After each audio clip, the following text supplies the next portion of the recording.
เนาะมอบให้หมดเลยและทุกตัวก็อยากไปไม่ว่าจะเป็นสบู่บีโฟเมชาบีโฟเมทุกตัวซีดีพีวีมันแต่แบบอื่นเป็นต้นไปเพราะว่าอย่างเพราะว่าระบบที่เป็นหายมากเพิ่งมอบให้กับพระเจ้าเป็นคนดูแลทั้งประเทศเองเป็นเท่านั้นเนาะปัจจุบันเป็นอย่างนี้เนาะวันนี้มืออื่นนี่การแสดงพระเจรจาเรื่องของการเฮ็ดยังไงสิให้มีปุ๋ยที่พวกเขานี่ขายผู้ซื้อเป็นตันกับสมัครซื้อให้ดีบอลแบบนี้อันนี้เป็นเข้านัดไม้กันบ่อยแล้วเนาะเตรียมพร้อมเนาะทุกอย่างปัจจุบันมันเป็นของเข้า100%บอสใหญ่ครับทะเลาะบอกให้เข้าซึ่งมันก็คือก็ขายอื่นขั้นขายอื่นโมเมนต์นี้เนาะเขาจะชนใจจะแบบว่าหายคนเล่าหากันในข่าวเขียนพอแต่ผมเอาเนี่ยเพราะว่าบอกสักว่าเกินเที่ยงคืนมันสะท้อนมาหาเขาพเจ้าเลยเขาจะเป็นคนเล่าอย่างหน่อยผมมีไผ่อีนี่สร้างกันเลิกกันผมมีไผ่เลื่อนไปข่อยเนี่ยพอถึงคุกกันเดียวเลื่อนไปข่อยคือตอกกับต้นไม้ข่อยสารไม้เนี่ยเสมอเขาใจเขาไหมเนาะสำหรับเขาจะเล่นพวกปอบบัตรจะโอเคข่อยมีหลักฐานกับจับคนได้ให้บอกเวลาเขาจะบอกอย่างเขาจะคือบอกความจริงเป๊ะๆคนเป้าวนเป็นอะไรสักมึงสั่งมึงกันนี้เป็นตายทุกที่อยู่ใครบอกนี่คือเขาจะเป็นเพราะเขามาสนใจกับเจ้าเนี่ยเขาสนใจกับคนเข้าใจคอยบอลในเฮดบอกเขาจะส่งเสริมและก็ให้พิจารณาแค่นี้เขาสนใจเจ้าจะมาให้คอยย่อเจ้าชมเชยเจ้านี่ปัญหาตรงไหนล่ะคนเอาเจ้าเขาขู่เสียเขาใจเสียเลยเพราะคอยบอลชอบเจ้าเนี่ยคอยชอบคอยกับคนที่เข้าใจคอยเท่านั้นเองฉะนั้นคอยจะว่าเวลาบอกอย่างพระธาตุคือบอกโมแมนคอยเป็นคนเป็นศาสตร์ของบริษัทใช่ไหมเซอร์มูนีเขาจะย้ำไปมากคือคอยทำหน้าที่ของการเป็นศาสตร์กับเจ้านะครับไปหาคอยอยู่เพื่อนหรือประชุมเลยว่าลูกคอยเขาบอกเป็นสิคนมันเป็นส่วนตัวเลยใช่ป่ะให้หลายรักฐานเป็นแบบเขาจะเป็นศาสตร์บริษัทเป็นทุกอย่างเขาบอกเป็นที่พึ่งของทุกคนแม้กระทั่งคนที่เจ้าดูถูกมันปัจจุบันเนี่ยมันเป็นตลอดต่อเขาบอกเก่งเขาเจ้าแต่เขาซื่อสัตย์ที่สุดเขาตัดใจสุดผู้ที่บอกว่าเก่งเดียวนี้บอกมีความซื่อสัตย์จะมีโอกาสเปลี่ยนไม่บอกมีโอกาสขึ้นเด็กบอกว่ามันผิดพลาดให้เขาจะว่าเขาจะเอาคนที่โบราณยังเลือกมาใหญ่นี่ก็เป็นขอของมันไปเขาจะตัดได้สนั่นนี่คือแนวทางเนาะสนั่นวันนี้เขาไปสิบอกว่าเพียงจะไหนสีซ้ำเป็นไหนโดยที่มิตรสนั่นโอยเพลในเครือข่ายชิจูจะได้กับสนั่นเป็นเสียแล้วเพราะมันเครือข่ายเขาเนาะเขาต้องเข้าใจเครือข่ายเขาต้องเข้าใจธุรกิจก่อนเครือข่ายมันกันเป็นตุ้มคนตัวคนเลยเขาเข้าใจผิดกันเครือข่ายคือการขยายสาขามันเป็นโมเดลธุรกิจมาจากอเมริกาเด้อเริ่มต้นมาจากอเมริกาที่รับโลกเป็นกระบวนการขยายสาขาบุคคลฉะนั้นเขาจะไม่มีไหที่อยากแต่ก็แต่งตัวเยี่ยมเป็นตัวเพราะว่าถ้าเจ้าถึงไปขยายห่างค่าเจ้าก็ต้องแต่งตัวให้ห่างเจ้าไม่รู้ไหมแต่งตัวให้ห่างก็คือการต้องแต่งห่างนั่นแหละเจ้าเสียเงินหลายตัวเจ้าแต่งตัวเจ้าอีกไม่บอกบันแต่งตัวเขามันบอกถึงสมองควบคิดจะต้องมันนั่งเข้าใจจะไม่แต่งตัวจะเห็นยากถ้าจะบอกให้ขยายสาขาบุคคลแบบนี้จะไม่เปิดห้างจะก็ต้องแต่งห้างเป็นล้านบาทจะก็มานั่งขายคือเก่าไม่เรื่องว่าแม่อันนี้มันง่ายสุดเร็วแต่ว่าสนใจแบบนี้จะมาเข้าใจกับเศร้าซะมันไม่ไหวแล้วจะดอกขนาดเข้าใจความหมายหรอข้าเจ้าเข้าใจแต่เขารวยน้ำกันเกินมาหมายสักเขารวยจากเขาเข้าใจบริรวยจากเจ้าขึ้นตัวเองเข้าใจไหมเนี่ยฉะนั้นมันเป็นโมเดลธุรกิจจากอเมริกาเขาสอนมาคือต่างประเทศเรียกว่า direct selling เรียกว่าธุรกิจขายตรงนี่คือธุรกิจเป็นหน้ามันจะมาเป็นการขายตรงนี้ความหมายมันคืออย่างนี่เขามาเห็นกันนะธุรกิจอันนี้เนื้อเสื้อขายมันเป็นยังไงบริษัทหักสมัครตัวแทนไม่รู้ว่าแม่แล้วมาทำหน้าที่ขาสินค้าแทนบริษัทพวกเข้าเองแทนบริษัทข่อยก็เลยให้เจ้าแต่งตัวแทนข่อยเป็นยังไม่ได้จะแต่งตัวขี้ไล่ก็คือบอกให้เจ้าแต่มันเสียหน้าบริษัทเขาก็จะเป็นตัวแทนบริษัทไปหาผู้ซื้อเข้าใจหรือไม่เข้าใจบางคนแบบนึกกูซื้อไปเองตัวกูจะแค่ผิดใครนึกกูบนเดพิษแต่มึงในฐานะมึงเป็นผู้ซื้อจะไปขายอย่ามาแต่งตัวแบบนี้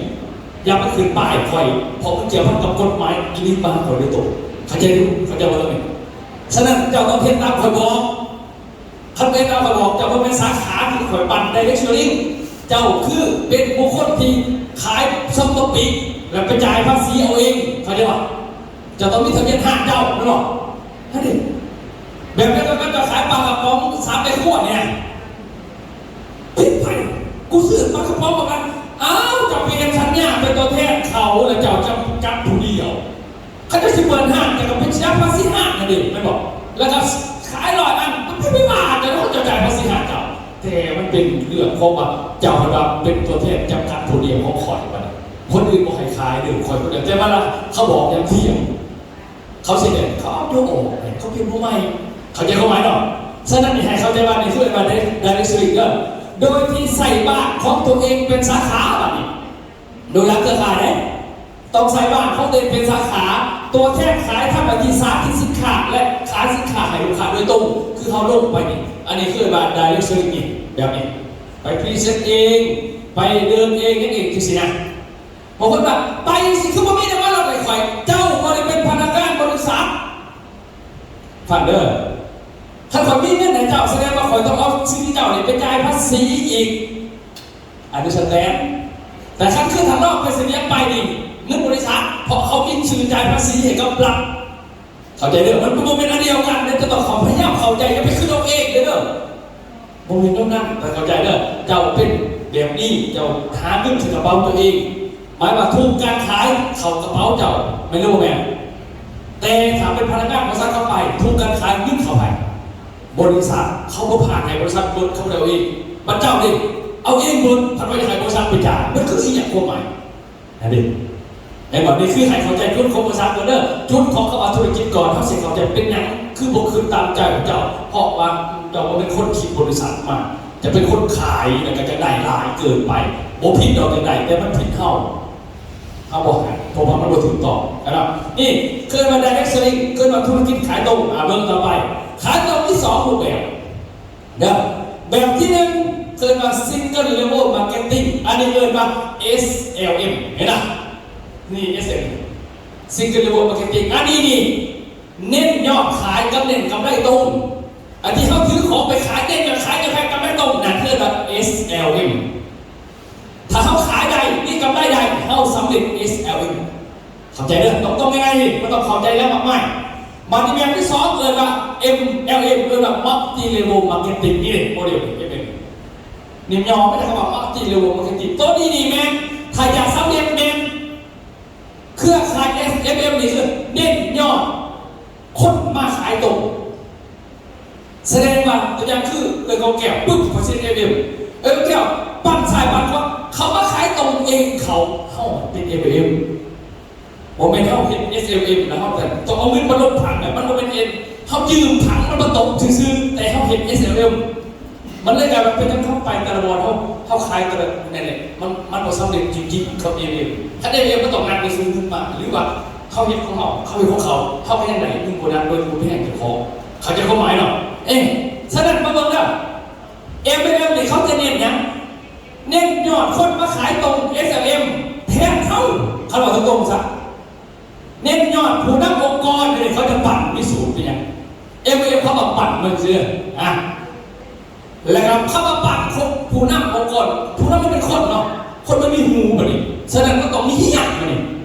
มีตามีปากมีสมองก็ต้องเหี้ยเขาบอกอย่างเหี้ยจะสิเข้าใจ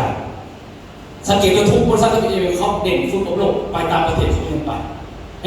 ฉะนั้นนี่เน้นผู้นำองค์กรนะครับโบได้เน้นยอดจำนวนสมาชิกเอาคนมาสมัครในร้านเนี่ยล้วนโบแมนข้าจะสั่งเงินแบบแซ่ลูกโซ่เข้าใจป่ะเป็นคนสมัครในร้านด้วยอย่าบอกได้เลยผิดกฎหมายเลยโบแมนนั่นน่ะเน้นปั่นคนขึ้นมาและเขาเป็นใครตกเองนี่คือการสอบแบบง่ายๆ SMM เด้อความหมายมันคือวัตถุประสงค์เป็นอย่างนี้แล้ววันนี้เมื่อเบิ่ง SMM นี้ถูกแบบธุรกิจคือตัวแทนที่ขายซื้อของจากบริษัทแล้วนำไปขายให้ลูกค้าโดยตรงยกเท่านี้เลยต้นเอิญเองใครเห็นกันยกขึ้นบริพิษในเรื่องของการเขาเห็น SMM อยู่เนี่ยบริพิษได้ถือต้องแล้วเขาเห็น SMM บริษัทเข้าขายเห็น SMM บวก MLM เขาบริเนี่ยอะไรนึงขนาดความหมายเนาะบัตรก็เพิ่มมาดิโดยคนขายจะได้กำไรจากส่วนต่างของราคาสินค้าขายตรงสัตว์เดียว SMM เน้นยอดขายเน้นกำไรตรงเขาเห็นได้เขาก็สำเร็จแล้วแต่จุดที่ผ่านจุดตาของคนคือเห็นตัวนี้ประเทศผู้เห็นใครนี่กินเมือขึ้นมาไอ้ที่จับนี่มันผิดเขาก็บางอันพี่ปอบประเด็นก็คือจับเอาพี่ปอบเดี๋ยวมันปั่นคนมาดังซื้อมันทุกคน มันเท่าวิ่งยังตายก็ได้แต่ว่าขั้นเขายุบมาได้เป็นยังไงมันก็มีอะไรมันเขาคืออะไรเพราะเขาปัดขนาดออกหลายๆผู้นี้ซื้อขายผู้ใดผู้นี้ผู้อื่นมันขายได้สลับกัน3 เดือนขายคนอื่นมันไม่ได้ที่ต่อไปหรอกเพราะมันหลายคนเองเลยอันนี้เขาหมายความเป็นเอาคนมาสมัครสมาชิกเนอะปล่อยกลับตัวบ้านปากซองไปเก็บเบิร์ดบัตรมาสมัครบ่มีผลเดี๋ยวปล่อยเด้อต้องมีผลคือมาเฮี้ยนออกสูตรจังสิแล้วก็มาฝึกตัวซักออกขนาดลงเบียดนี่คือผลมันด้วยบอกนี่มันเป็นด้วยจากหาสมาชิกมาต่อในหลายคนเข้าใจหรอเป็นยังหลายขาดมันมากกว่า30 ปีมันคือเก่งเลยมันบอกเขาใจจะคนเขาจะมันไม่ได้เขาใจธุรกิจมันเขาใจเห็นว่าพอ3 เดือนเขาแย่งไปเขาพี่ค่อยเข้าใจแล้วมันเห็นเอามือโหลดมันต่างกันคอยเห็นกันเลยครับพัฒนาโคตรอีกคนหัวโคตรเขาซื้ออย่างพวกเขาบ่มีหรอกพวกท่านมาพวกสายอื่นที่มันอยู่ในบริษัทเดียวกันพวกคนจะอัพไลน์แบบพี่บอกพี่ก็ซื้อตัวค่าหัวมันสั่งมันหัวเขาขึ้นคนเจอบ้างมาคนยืนยันเก่าๆคนยืนยันสุดท้ายมาใต้รถเรื่องกูนี่สุดท้ายกูยืนบริษัทสับเนี่ยมันเป็นยังไงเป็นสัตว์เขาเห็นกับคนก่อนเครือข่ายเข้าใจเนาะโมเมนต์เอาซัมมาซีมาหลายๆโมเมนต์คันเอาซัมมาซีคันสิพี่ไพ่อย่าเอามาเขาขายมันเป็นเที่ยวพอร์ตมาซื้อเขาลงตรงนะมีบริษัทสอนเสียโมมีเนาะเขาจะมาสอนเรานี่อันนี้เขาจะเอาเรื่องมันมาสอนในเรื่องนี้ท่านฉะนั้นเขาจะตัวนี้คือราคาตรงมาเบิ้ง MLF มาดิมัลติเลเวลมาร์เก็ตติ้งตัวแทนขายมีอะไรจากหลาย2 ทางมันใช่ไหมมันคนละนึกกันไหน1นี่หับส่วนต่างจากการขายสินค้าก็ได้อยู่แล้ว2นี่หับก็ได้จากการสานเครือข่ายนักขายทีมตัวเองผมเป็นหาสมาชิกมาต่อไหนสมาชิกทีมมันเป็นเครือข่ายนักขายฝั่งเดิมทุกท่านผมเป็นสมาชิกนั้นเลยสิรุ่นมันบ่มีนั่นน่ะนะเขาก็เคยสอน3นี่ได้หับส่วนแบ่งจากยอดขายและยอดรายได้ของทีมงานด้วยเวลาเขาเกิดรายได้มาทำงานทางเดียวมีรายได้แบบทวีคูณธุรกิจที่ขายร้านสัตว์นี่คนมาขายตรงเอาคนสายครัวมาขายตรงและก็เน้นยอดผู้นำองค์กรปัดเขาเป็นผู้นำองค์กรและก็บริเวณหาสมาชิกมาโตเข้าใจเนาะโอเคเคลียร์กันตัวนี้ท่านมาเบิ้ลมาดินี่คือความหมายมัน SLM ระบบ SLM นี่จะสำเร็จได้จากการขายเองกับสารที่ขายก็ต้องมาสมัครต่อแต่ยังไม่ใช่เนี่ยเขาเห็น SLM คนสารที่ขายบ้านเขาก็ต้องเอามันไปเฮียนขันบอกว่าบัตร MLM มันนะเขาจะบอกเลยขั้นบอกขึ้นมา10 บาทเขา MLM หรือจะบอกขึ้นมาจากสิบพิพาท10 คำอย่าเอามันมาให้มันขายของใส่เขาซื้อพวกมึงไปแล้วไปเบมถึงจะขายใส่ขอยจะขอใช้กำไรเฮ็ดรอดก็แปลว่าขายของบ้านเท่านั้นแหละเข้าใจป่ะคันถึงเอามากกันสิแสดงว่าเขาตอบใจพวกมึงเขามันบางคนเอาคนมาอย่างเขาจัดป่ะกูได้แล้วเขาบอกตายแล้วเดี๋ยวเพื่อนกูก็ได้พิษอ่ะเห็นป่ะบริษัทเขาบอกในบางคำนั่นน่ะคันเราซื้อไปเป็นพวกกระเบนนี่ตัวเทียนคอยคาโก้ไม่เคยจัดบริษัทอย่างกำไรกับพันติเอาคนตัวปลาขาวดอนไปจัดพี่ป่าพี่โมกบานพี่ไปซื้อพี่บอกเนี่ยเขาขายกันจากกำปั้นก็ไม่ให้เขาก็อย่าเอามาเชื่อมีมาปรับเสกดิไปฟังพวกมันยังจะไปยุ่งแทนไม่อีกเลยค่าขวมเขาก็คบเลยนี่คือเขาเนี่ยขอเห็นกับคนเขาขอมีวัตถุประสงค์ว่าเป็นยังขอจะเอามากก่อนขอเอามาเห็นอีหยังขอมาให้พวกคิดเจ้าเราแบบว่าทีมจะทีมนี่เลยนี่คือเขาเจ้าท่านสังเกตไหมทุกคนที่เป็นบริหารเขาเป็นคนปั่นเลยแต่ไม่ต้องขอสิบ บาทไม่คือเกินเลยคอยจับมาเขาสิเกินหรือคอยจับปั้นเข้าใจป่ะให้ไปจับพี่บ่าพี่บอกเขาแตกมาหรือเป็นปั้นคือเสี้ยหนาชะตาคนตัวคนบอกเอาอยู่ว่ามันซื้อให้มันไปเที่ยวก็จบประเด็นเขาว่าซื้อของไม่ได้บอกแบบเขาใจว่าไม่ได้ให้กับคนยาที่ไปขึ้นมัวขั้นขึ้นมัวเก่าถึงท้องแม่บริษัทดูแม่ไม่ได้ไม่เห็นชิ้นตัวอาจารย์เลยแม่จะมีมึงเอาพี่ปอบมาพี่พัฒนาประเทศมาด่าเลยจะไงบอสูงสุดมันก็กินไก่เข้าใจบอกไม่ต้องเบิ่งไปออกก่อนว่าเอามาเห็นยังตั้งใจมันออกมาเขาจะเอามากเขาจะยาเอาเข้าใจว่าเคยมาตั้งมันจุกแบบซีเป่าโลกอันนี้เขาตั้งศีรษะหน้าอันนี้แสดงเอาต้องเบิ่งเอาฟังเถอะอาจจะกังวลมือด้วยท่านแต่คือความจริงท่านที่ว่าผู้ใจบริษัทเราเคยสอนเราไปเห็นคือผู้ขึ้นต่อมาละมาดิมาเบิ่ง MLM มาดิ MLM นี่ระบบ MLM สำเร็จได้จากการสอนฟังเรื่องสอนมาดิ การสอนนักกล่าวบนไม่เอาคนมาเฮียนในบริษัทตัวเฮียนในบริษัทนั่นคือเขาสอนการตลาดกับนิติกรรมให้ถูกต้องถึงใจถึงกฎหมายว่าบริษัทเขาเห็นถูกต้องและอัปเกรดที่มันแบบนี้แต่ถ้าจะเอาว่าแต่สอนในบริษัทเขาเห็นคนหลายคนและเจ้าโง่พวกเขาที่ใหญ่เทียบเข้าใจปะฉะนั้นที่กันที่เขาเกิดคนคนนี้เพราะตัวมันแต่มันสอนเองมันไปพาสอนหาเงินแล้วว่าพี่บอกดูว่าการมันพี่ไปสอนกันแต่คนมันมีแต่ด่าเอามันจุกหันเข้าใจปะแม่ที่นี่ถ้าจะยังไงจะต้องสอนเขาหาเงินบริษัทเขาสอนกฎหมาย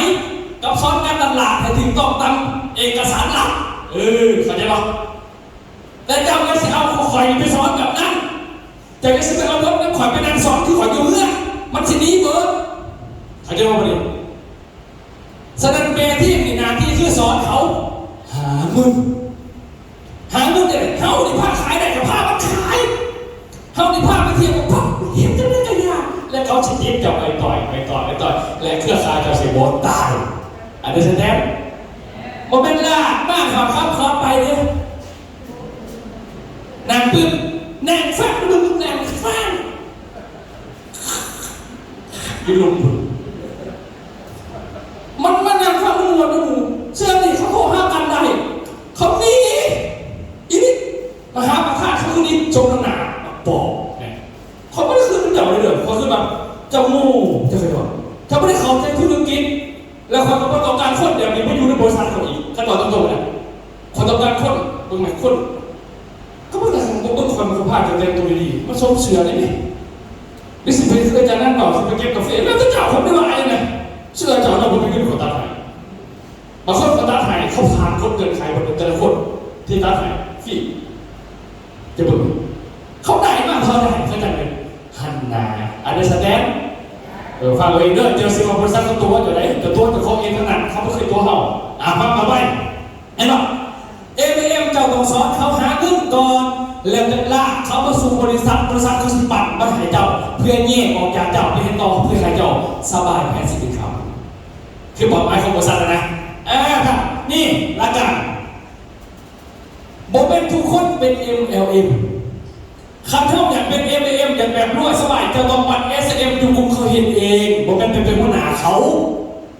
เข้าใจเนาะเข้าใจเนาะเด้อเอาเริ่มต่อไปนี่ครับ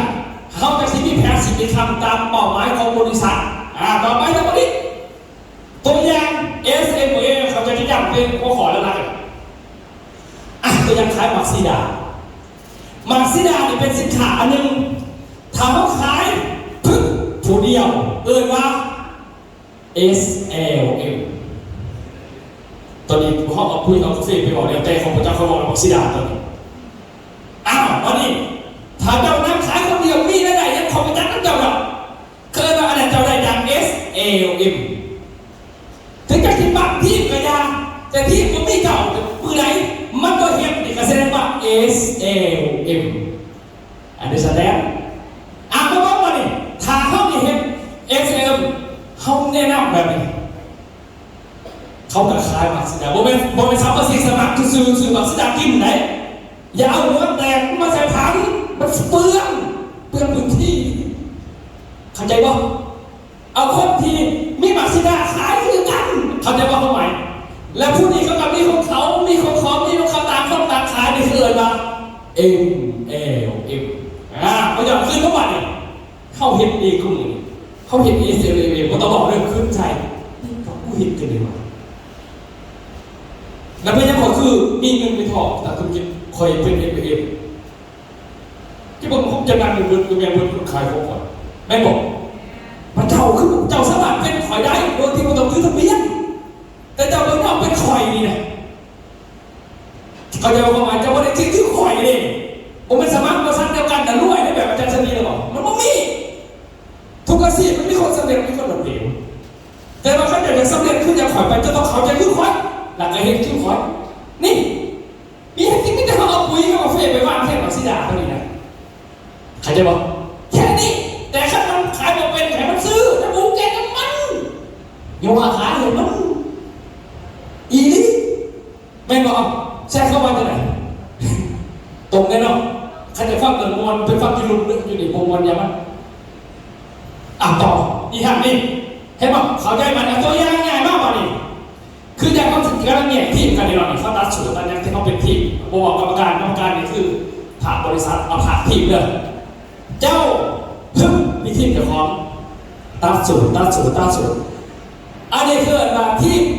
SLM เข้าใจป่ะเพื่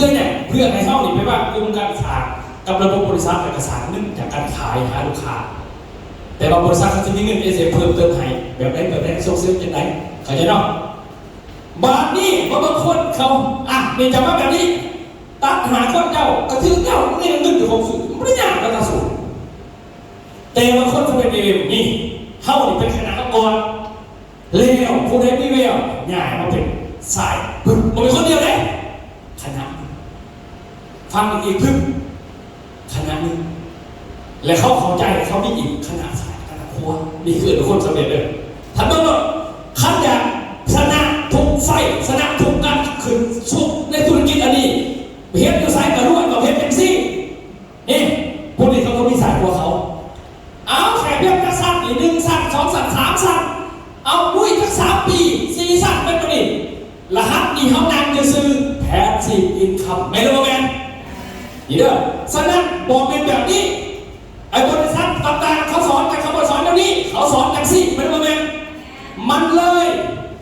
เป็นจะได้บ้างนี่บอสำเร็จหลักกระบอกมันโคงพอเขาเอาคนเชื่อนี่หา2 สาย1 คนเองรวยตลอดชีวิตมันเอาพอมันพิการฟังซ้ายเชื่อเขาเลยฟังขวากันนอกมันเห็นสิรวยหรือเปล่าควบโง่ของคนเอามาต่ออีกเป็นสิ่งนี้ยังเช้าตัวคู่แต่เราบริษัทจะเป็นแบบ4 เมืองเพื่อไปพาเราประจำภาษาวันนี้ได้พาสโกล่าบนโรงเรียนคอยผสมเสริมกันอีกเด้อขอบคุณไปเด้อเนี่ยฮะทำสัมผัสหนึ่งตัวนี้จะมันก็หายไปปุ๊บเชื่อนี่เจ้าไปช่วยได้2 คนเนี่ยลงขึ้นคอยเข้าใจจะมีใครในระดับสูงเดี๋ยวมอนี่มันก็ช่วยต่อไปพาจะไปพาเอา3 สัตว์เศร้าเบิ้ลเชื่อกันหน่อยนี่เรื่องตัวไหนมากเบิ้ลเป็นมันหลุดเป็นโมบิส่วนต่างอื่นเจ้าส่วนเขาก็เขาซื้อในราคาบริษัทเพื่อจะกินเปอร์เซ็นต์มากส่วนเขาว่าตอนนั้นก็ได้ไม่ได้เดี๋ยวพันบาทแต่วันนั้นมันลดจะคล้องเลยครับเพราะว่าบัตรล้างจากกันไปเจ้าใดเรื่องลดส่วนหาคนบัตรเราจะไปต่อโคตรอย่างบัตร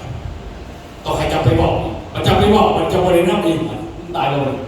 คืนมาฟัง1น้ำมันเพิ่มเติมมึงถึงอับเลย3อยู่จริงคอยบรรลุมาเลยคอยจ่าเพื่อจะแบบคอยเห็นเกินมากแค่เท่าไหร่คอยจะเปลี่ยนเป็นพาสโกล่าให้มัน SM กับ M ให้มันซื้อไหนขายไหนไปมึงคุ้มแสนคุ้มนี่ค่าวิชาการนี่ค่าเบิกขึ้นแบบนี้จ่ายไม่ได้น้อยแต่ว่าจ่ายหลายอันเจ้าได้แน่นอนดีเพราะแบบนี้ต้องเพิ่มให้พาสโกล่าเนี่ยนี่ฮะทำเป็นแบบนี้พอมีทางสำเร็จเปลี่ยนมาซะนะทายาสำเร็จต้องใส่ระบบแบบนี้เจ้าตั้งกุมภาตามสูตรเลยเนาะว่านี่เกิดได้ยินภาษาที่กูสูตรเป็นบ่ยินดีน้ำเด้อตัวตามขนาดว่าเข้าใจขนาดแล้วแต่ส่วนที่เหลือเข้าใจต่อเนี่ยตามบัตรเน่าต่อไปผู้ใดไม่แล้วสายพวกให้เขาไปขนาดเขายาสิไปวนเขาเด้อให้เขาใหญ่เองจะมานั่งพิมพ์กันที่เห็นคนพิมพ์กันก็มีดูนี่เรื่องใช้สูตรนี่พอตายแล้วก็ตัวตัวเลยมันพวกจะเลิกเลยพวกเศร้าเลยนะเขาเป็นคนพวกเขาไม่สนใจแต่มันเนี่ยพวกเอานะโง่นะก็เศร้าทางธุรกิจนะพวกไม่รู้หรอกถ้าเขาจะแบบมันโอไปขนาดดูในหัวใจนึกนะอีนี่แต่นึกจับเขาเห็นไหมเขาไม่สนหรอกนี่เขาข่อยเขาจับเดี๋ยวเขาจะบอกกันนะอย่างนี้ว่าสันสื่อหรอวะใช่เพราะว่าเป็นคณะพวกนี้เขาก็มีของเขาอีกคณะไม่หรอกนี่เขาคณะจำแล้วเห็นเป็นยังไงโอ้อันนี้นะนี่แต่มานี่ทำเบอร์แล้วเอาหน้าจัก3 ปีปั่นมันแต่เขาเป็นคณะโลกเองในโลกเองเขาเบิ้งแต่เวลาเนี่ยที่เขาเห็นเขาอยากจะไปนั่งคือเขาจะว่าใครสบายจะได้นั่งของการทีมจ่ายไปโรงเรียนก็กดใครไม่ยิ่งเห็นที่บอกขวงเป็นตะถุงข้าผู้ชายเป็นแบบพิกระซึงสลับกันมาแล้วไอ้บอกเป็นไงกระดับหมวดโมจะขอใครทีมงานเราเสียค่าที่แตกยังไงมันด้วยไม่รู้ไหมสนะทีมงานเราเดินเข้าต้องไปเดิน สายเมืองโลกหูแทงมันโลกว่ามึงกับกูไผ่สิขายได้ดีกว่ากันดีกว่ามันนี่ข้าพเจ้าประสานที่มาแบบนี้คอยพ่อย่อมคอยพ่อฝากชีวิตคอยน้ำผู้ใดใดคอยเห็นเองว่าเสื้อถามมึงเดือนหนาไหมคอยรู้เองคอยเห็นเองคอยมาไปสบายเองสารไปได้ไม่เข้าใจเขาจะให้ธุรกิจแบบนี้โตจะคอยเพิ่มคอยเองเท่านั้นเพราะคอยพ่อย่อมให้เจ้ามียังบอกคอยบอกว่ามันจะทำกับหายตัวนี้หรอกเขาบอกนี่คือเขาพยายามเป็นกษัตริย์มันจะเป็นโตเนาะนี่ครับบ้านตัวนี้เนี่ยแต่เขาในเองรับบ้าน2ทีมฝั่งซ้ายฝั่งขวาสักทีมนึงให้เกิดขึ้นให้เห็นลงไงเจ้าเสียมาทุกขันที่ว่าประสุเนี่ยมันไม่คะแนนคุณจริงๆตั้งหลอกทุกครั้งมีเงินโดยที่มันต้องอยู่ดีกว่ามันเนี่ยนี่เป็นฐานเด้อนี่คือไทยเขาจะมีแบบธุรกิจมันคำอย่างด้วยก็เลยว่าเกิดแล้วเกิดเลยต้องเพื่อให้โมเดลเลยครับเห็นทางนอกแสดงตอนนี้ทุกท่านก็พูดได้ว่าท่านแยกทีมให้แยกก่อนแต่ให้แยกมีทีมก่อนได้เด้อครับว่ามีทีมอย่าแยกของเสียเงินเสียเวลาอันนี้คือเรื่องราวของเครือข่ายแสดงในธุรกิจขายบอมมี่สมัครมากที่บอกมีเด้อบอมมี่สมัครมาแล้วด้วยเด้อบริษัทเด้อบอมมี่มาสมัครมาด้วยแล้วก็บอมมี่สมัครมาแล้วครับขึ้นแพสซิฟนะครับนั่งจะซื้อด้วยเจ้ากำลังเป็นเมียคือเขาตัวแล้วเขาก็โยนเจ้าพี่ตำแหน่งคือไอ้สามเนี่ยใช่สบายจิสื่อไปซื้อมาข้างกลางดิบเนี่ยไปเห็นบริษัทมันน่ามันโง่เนาะกระเป๋าฉันรู้ว่าเนี่ยจะเป็นโง่เขาใจปะคนโง่จะรู้ให้บอมมี่แล้วก็สลาดแล้วก็เก่งไม่รู้ไหมแค่นี้เองที่ขอมันแตกก่อนผ่านเลยมันต้องไม่ไผ่หาเงินในห้องบริษัทเลยนี่บอมมี่ไผ่มาสมัครมาแล้วด้วยเฮาจะมีรายได้เมื่อสินค้าถือขายได้เร็วเท่านั้นไม่รู้ไหมฟังเด้อนี่คือความจริงครับย้ำให้ฟังเลยนะสินค้ามันก็ถือขายด้วยระบบคนP125ไม่ใช่เขาจะปั่นอย่างที่กุ้งมันไม่เป็นแย่สิเราเขาเข้าใจเขาก็ไปขายไม่รู้ไหมขายไม่คะแนนเห็นป่ะคะแนนมันเริ่มมีเงินเฮ้ยมันไม่เป็นนั่งมีเส้นด้วยข้าพเจ้าเส้นเดียวกันมันไม่พูดให้นั่งมีเส้นด้วยเลยคอยเห็นมากแต่เราบริหารมันเราแบบว่านี่ก็คอยเป็นพอเห็นแต่เก่งจนอยู่บนนอกอาจารย์ว่ารุ่นนี้เจ้ากระเทียมประธานอยู่ของการเนาะก็ไม่แห้งเลยเราคนอยู่ของการจะได้มากพอท่านบอกเส้นมา10 กว่าปีหลังเลยเราขึ้นหลังสมัยก่อนนะเรียบเป็นตลอดให้คือขาดหมดอันนี้ให้งานอันนี้เขาบอกว่าไม่รอเดี๋ยวนี้แล้วจะบริภาคกันเลยหรอนี่ปั้นนี่ขึ้นมาแล้วนี่เดินแบบนี้แหละต่างที่ขึ้นมาแล้วก็เดินคุณจะขาไปแสดงว่ายอดขายบ่มีได้ปัญหาของเครือข่าย1บ่มียอด2บ่มีทีมถ้า2คนบ่มีจริงบ่ต้องทำมาอื่นเด้อทีมก็คือคนมาดูไหมคัดทีมจะมีฝั่งซ้ายเป็นคณะเขาเป็นคณะเจ้านั่งยิ้มในรถแต่หายดูว่ามันเป็นสลากเป็นคือยาจะไปเป็นหัวหน้าเขาเด็ดขาดในธุรกิจนี่คัดไทยโมปานันกับทุกเก่งเลยแหละเขาจะส่งเสริมให้เก่งอีกตัวอย่างคัดไทยโมปานันอะไรกันเลยเขาบอกอย่างไรคนแบบเป็นบริษัทเขาอายเขาค่ายนี่ให้เป็นประธานอาจารย์ทุกสายซื้อขอดังระดับประเทศมันเจอลูกชิ้นของแต่ละคนคือจะตายดูเลยคนส่งเสริมไม่ตายดีกว่านะตายจากธุรกิจเด้ผมเป็นตายเกียรติสังคมเลยคนจะตายกันมันก็พอมีกันว่ามันสื่อไป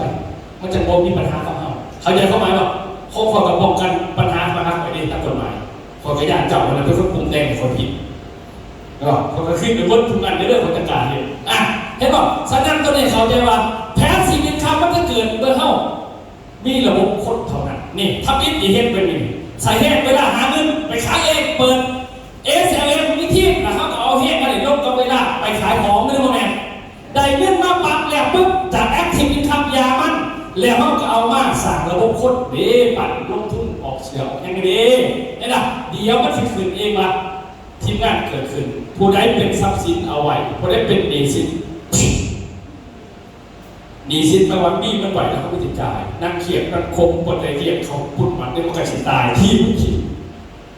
ป่ามึงเองก็ยังหยาบกูเจอกันตอนเขาเห็นมันไม่รู้แบบนี่ใครเข้าใจเถอะขันที่ปัญหาตัวนี้บอลจะเลิกเขาจะมาคบไปเนี่ยเพราะเขาจะไม่มีเงินเรียกเพราะว่าเขาเองยังหยาบอยู่เงินนั้นไม่เอาเบิร์นในสมบูรณ์แต่จิตญาณกดเขาสอบคติยังสิเขาไม่มีเงินซอยตัวไหนในกระเป๋าไม่จ้าป่ะ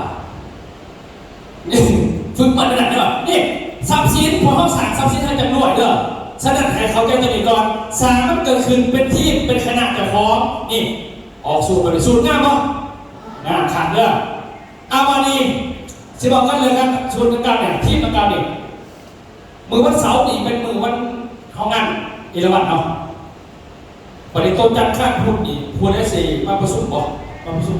จันทร์ข้างพูดมาหักสุดนี่แล้วว่ามือขึ้นไปไหน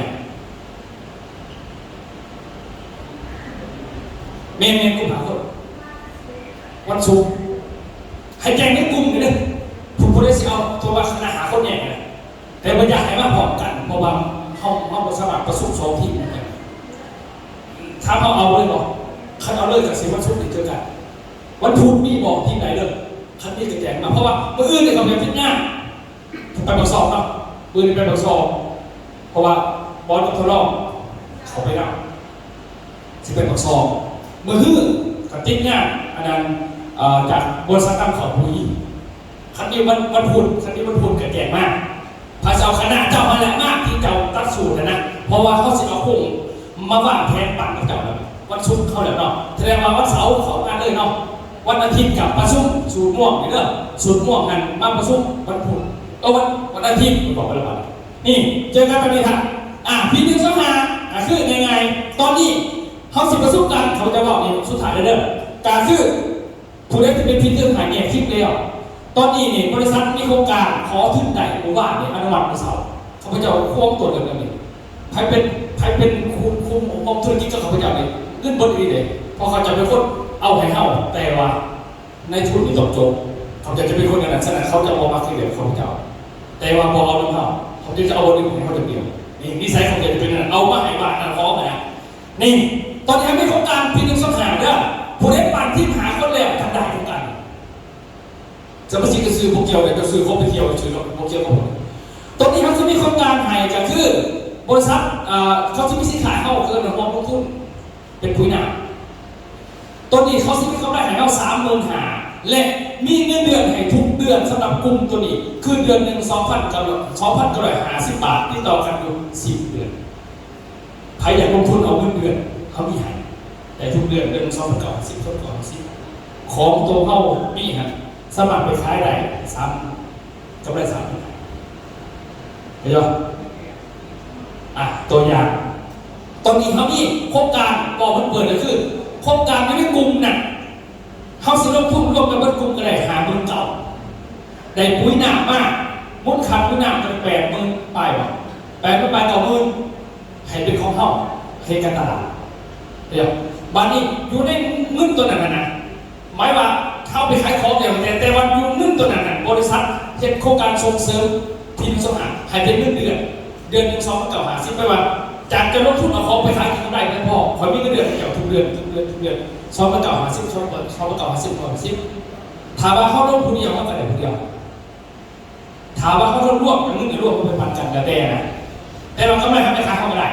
ใครจะบอก50,000 เก่า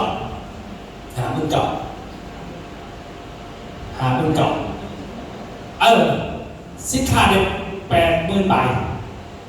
รวมถึงกำไรต่างๆมันจะเป็นปุ๋ยหน้าฟ้าแดงฟ้าส้มฟ้าเขียวผสมกันแล้วก็มีพาวเวอร์ทีนำให้เข้าสมัครในการตลาดเป็นยังคือเอาแต่พีนึงสหาพอพีนึงสหาเข้าสินตักเป็นคณะเปิดตลาดเองเดือน10เนี่ยเปิดตลาดเขาเปิดตลาดไม่เมียนหรอกเพราะไม่เมียนเขาขายของเขาเอาสินค้าเขาได้ขายว่าต้องยิ้มขายกลับขึ้นบริษัทขายจะวันนี้อยู่ในโครงการนี้หัวหน้าชื่อมีเงินให้อีกต่างหากโบเกียวมันก็ไม่เรียนขายจะตอนนี้ขอไปแต่ขอไปสิไหวฟังมันสูงทำให้เอาวัตถุหรือบอกตะกอนพอเขาจะเอาโครงการติดตั้งนะเขาสมัครแพทย์จะได้เปิดตลาดยื่นเอกสารผลมันมีแผนด้วยมันเลยแต่มันเป็นคนเราเป็นตลาดเขาจะบอกเอาซับซึ้งไปมาฝากขยับหาคนนั่นแหละบนต้นหา3 คืนขึ้น2บนต่อหน้ามันบริเวณเงินที่เกิดคู่นึงเอา3ลงไปอย่างขยับโอเคเนาะโอเคตอนนี้มีเงินเดือนหายไปเนี่ยลงทุนเป็นจริงเงินเดือนเรียกว่าฝากธนาคารเป็นยังคือว่าเอาซับซิงไปมากพอเจ้ามีเงินหามันกลับไปปึ้งแล้วคล้องตัวก้องตัวไม่หรอกถ้าคล้องตามมันย่อยากเขาอีก เพราะว่าเจ้าลงทุนมันข่อยคอมันกองบริษัทคอยกระนุ่งตัวเขาเป็นบริษัทคอยว่าเห็นกับเจ้าเลยเนี่ยคอยจะเอาพีหนึ่งสหามาบอกเพราะว่าพีหนึ่งสหาเขาไปขนาดเขาขายได้บ่ท่านเด็กกำไรมาหลายคอยอยากให้ผู้นี้คอยเล่นจริงเดือนให้เจ้าทุกเดือน2,000เก่าตัวอย่างคือหาหมื่นเก่าจะขายบัตรปึ๊บใน10 เดือนบอกหรือก่อนกันขายบัตรปึ๊บเจ้าเอาเงินกับเงินใหม่กระตอเงินเดือนนี่นะเงินเดือนนี่เงินต่างหาก2,000เก่าก็ถึงจักรหลักอ่ะเกือบประมาณ2 ล้านเนาะมีเงินไหนเจ้าแล้ว2 ล้านต่อเดือนถ้าเจ้าต่อมุ้นไหนก็กันบัตรปึ๊บบัตรถนอม10 เดือนนึงใครบัตรต่อมามันก็โบอีก10 โบอีก10แสดงว่าเงินมันสิจ่ายไปเรื่อยๆทุกเดือนทุกเดือนกำไรต่างหากแล้วมันแต่ว่าค่าข้อมูลหนาที่ต่างหากตัวสิบท่านบอกถึงมีเงื่อนไขต่างหากแต่ว่าท่านบอกเดียวลงที่คนเอาคนละทีนึงเขาเข้าใจบอกก็เลยกระยาให้มันหลอดไปก่อนจนไฟหายเฟิร์นเข้าใจบอกเป็นตำรวจมาเลยให้บอกพี่เนี่ยสหาเขามีเดียวดีให้มันเป็นตลอดขอแต่ที่เขาประจำบริหารทำจะมีเงินเอาสิท่ะต้องเมื่อไหร่พี่สองแสดงความพ่อเข้าใจสนใจในวันนี้ตอนนี้มือเข้าประสุมพีน้ำตาลจะบอกเด้อแต่มาข่าวว่าเงินเดือนทุกเดือน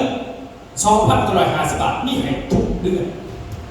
อดมือเพื่อกับว่าเบิกขึ้นหลดกับเบิกขึ้นเวทีไงนี่แต่ว่าเรื่องเขาลงทุนในสำนักของเอาไปเลี้ยวขายกำไรรถขั้นรถใหม่อย่างเทนใหม่กระไดต่ออันนี้พิเศษต่างหากแต่สำหรับพี่หนึ่งสำนักเท่านั้นให้บอกเป็นยังไงในเงี้ยที่มันจะมีเงินให้แต่ละของโมเมนต์เดียวกันเนาะเคลียร์ว่าวันนี้เคลียร์โอเคฉะนั้นทุกครั้งที่ทำต้องดีที่สุดทุกครั้งทุกครั้งที่ทำต้องสุดชีวิตตอนนี้โปรโมชั่นที่แจกไปเด้อปิดมือแต่ว่าใครความว่าราคาได้เพราะว่าคนสรุปสิพอบอสเราอยู่ความว่าราคาเองแล้วเขาเล่าอื่นที่เขาตอนนี้เด้อซื้อไม่เป็น1 ต้นแถม2 กระสอบสมัครจองไปเลยเด้ออื่นก็คือเช็คเงินซื้อไม่เป็น2 ต้นแถม6 กระสอบเที่ยววิสานไต่ฟรีหนึ่งที่นั่งคงเศร้าพ้นไปหมดเลยเด้อเก็บคงเศร้าพ้นไปเลยตัวนี้ถ้าพูดไป6 ต้นแถม18 กระสอบเที่ยวเส้นใหม่ฟรีหนึ่งที่นั่งสำหรับปูคือเดือนขั้นเดือนนั่นจะไม่มีของแถมตัวนี้แต่ว่าตัวเที่ยวตัวนี้แหละที่เก่าทำไมนะแต่ของแถมตัวนี้ตัวในโมเมนต์จะไม่มีไหนเอาสิซะซื้อปุ๋ย15 ต้นแถม45 กระสอบปกติแถมกระสอบอันนี้แถม45เด้อตัวนี้มือเดือนตัวนี้เที่ยวเส้นใหม่3 ที่นั่งซื้อปุ๋ยเป็น30 ต้นแถม90 กระสอบเที่ยวเส้นใหม่6 ที่นั่งอันนี้มือเด้อประมาณนี้และกาแฟมานี่ซื้อกาแฟ80 แถม15แถมอีก5ได้ยังคอลลาเจน5 ถุงได้ทองคำอีสานไต่1 ที่นั่งหอมมะเร็งเป็นปฏิ1 ที่นั่งใบคูปองจำไว้ว่าวันที่4 เดือน 10 30ไปจับโทรศัพท์แล้วจำเทปติดกับเขาอันนี้เป็นกาแฟพายเอ็กซี่กับเดียวกันและอื่นๆไล่หน่อยแต่ดูมันที่กลุ่มอีกมันที่นี่แบบ10 แถม2กับมิโก้เนี่ยมันมีหายไปเด้ออันนี้คือตรงนี้ที่นี่มาเบิ่งผู้ใดจะจองปุ๋ยเนาะมีคนจองปุ๋ยแล้วดึงผ่านสมเราเป็นคนตำแหน่งอยู่ไหนจองเมื่อไหร่ครับอาจารย์จองไปเพื่อนถามเพื่อนเขาว่าไง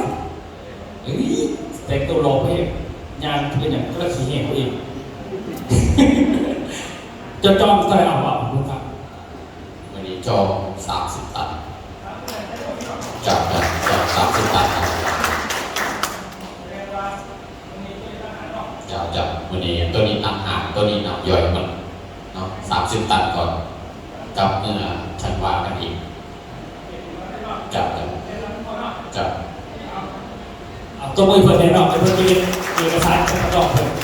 30 ตัวอยู่ในนี้แถม90 กระสอบเที่ยวสมัย6 ที่นั่งเบิ่งไหมจะวันมันเท่าไรแบบนี้เต็มเลย10 คนเลย16 คนเช็คใหม่ตอน16อะไรเนี่ยไอ้บอกมันว่าเองนะปื้นน่ะ16 ที่นั่ง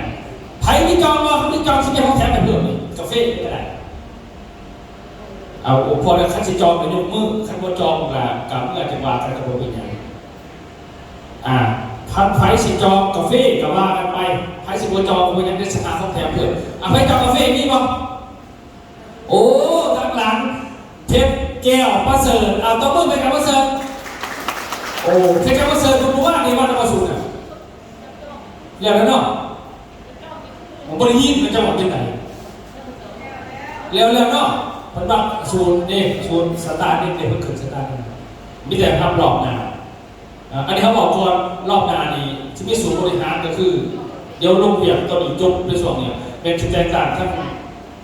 นะแล้วก็เกี่ยวนี่เป็นศูนย์บริหารอันนี้บอกมันรวบศูนย์แบบแค่นั้นมันสิ่งหนึ่งจะทำหนึ่งเป็นยังที่แตกต่างเพราะว่าผู้ใดก็ตามขนาดใดที่แยกที่ในส่วนนั้นที่สมัครเปิดตลาดเองได้แล้วบริษัทสังกัดเองเปิดตลาดเองที่เป็นซ้อนมาคืนหรือซ้อนหนึ่งดอกพออย่างที่หลายสิลงชุกกุมารที่ในภาษาบัตรระบุเดี๋ยวครั้งนี้ก็อื่นประชุมต่อเนี่ยมอบให้เห็นได้แล้วเขาเห็นได้เขาเชื่อแหละว่าเห็นได้เรื่องแต่ว่าเขาเอาเขาโค้งพ่อได้ว่าพอได้ว่ามันคือเนี่ยในการเรื่องไหนเห็นเองอะไรเขาแบบมีสูตรฟรีมันผมเองเนาะแล้วผู้ใดที่เห็นได้ต่อเขาบอกตื่นเรื่องของการเห็นเขาเบิ่งจากโค้งไหนเนี่ยเบิ่งจากคนรวบแล้วเขาสมัครกล่องทุกเวทีแล้วการมีคนสื่อแล้วก็เขาปากเขาบอกผู้ใหญ่เขาจะเบิ่งจากตัวนี้ฉะนั้นเราจะไปที่นั่นก็จะมีเขาจิตเองนะเขาจิตไปฝากเขาจิตเอาไงซะเขาจะแต่งต่างไทยไม่เขาจะโพสเซียนไหนเขาจะแต่งต่างเขาจะบอกอันนี้คนหนึ่งก็เอาตัวมือจะเอาเกี่ยวไว้เดือน12มาอีกรอบหน้านี่แต่ว่าเดือน12เพิ่นซิมีอะไรกันมีเดือนเสือเข้าซิมีเพิ่นจะจ่ายเดือนเสือไหนเพราะว่าสิ้นปีปุ๊บแล้วเพิ่นแต่ว่าปุ๊บเขาคือเก่าแต่ว่าเอาเดือนเสือฝั่งไทยมาติดไหนเอาเดือนนี้มือคีย์บอร์ดเราจังหวะแบบท่าดิ่งเอาแบบเด็กดูเลยเจ้าเดือนไม่เจ้าไหนแบบเชิงเลยแต่เขาใช้เป็นสลิปมาเลยอันนี้งานตัวนั้นก็คือเป็นก้อนแก้วเนี่ยจะทำส่วนตัวนี้ได้อยู่เลยนะคือเพชรแซนสบาบุกสิมีแต่ว่าเมื่อวันรอบตัวนี้ปุ๊บเนี่ยพอมาเพชรแซนพวกสไลด์ยังเกิดมาดิวระบาดคนหน่อยคนมันพอทันดิวระบาดคนหลายแต่ว่าเริ่มเดือนสิมาเขาจะเปิดตลาดนี่แล้วเขาเสร็จลองเปิดไอ้หรอถ้าลองไปเปิดผู้ได้เงินได้ชงเสริมก่อนอย่าลืมว่าคนของจะซื้อน้ำมือเลยตัดสูตรจะซื้อแต่เขาพยายามเป็นยังคือลงทุนตัดซื้อเขาบอกเงินไปซื้อก็เลยไปขายเขาเป็นคนขายของเขาเป็นคนปั่นเจ้าใช่หรอฉะนั้นคนทุ่มไปทั้งปั่นเจ้าให้เจ้าเก่งเจ้าได้ร้ายก็คนเยอะแล้วก่อนจะเติบแต่คนเป็นบริษัทเองอันนั้นกระยามันแต่ขั้นเจ้าเติบโตอันนี้คนพยายามหนักเนาะ